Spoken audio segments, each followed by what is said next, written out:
2.5 సంవత్సరాలు నేను పదవి అడగలేదే, నేను ప్రభుత్వ సలహాదారు అడగలేదు, నిన్ను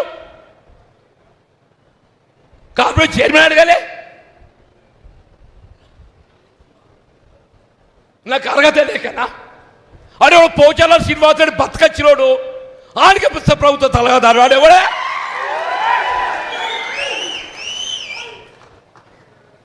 అదే పోచా ఈ 20 మాసాలలో ఆవిడ ప్రభుత్వ సలహాదారు నియామకం అయిన తర్వాత ఆవిడ ప్రభుత్వానికి ఇచ్చిన సలహాలు చెప్పవే?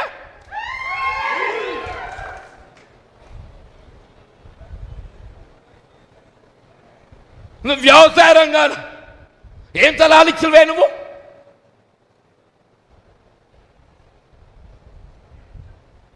అంటే ఏంటి? నీ అడుగులకు ఎవడు మడుగలు ఒత్తుతాడో వాడికి పదవులు, నీ అడుగులకు ఎవరైతే మడిమలు ఒత్తుతారో వాడి పదవులు.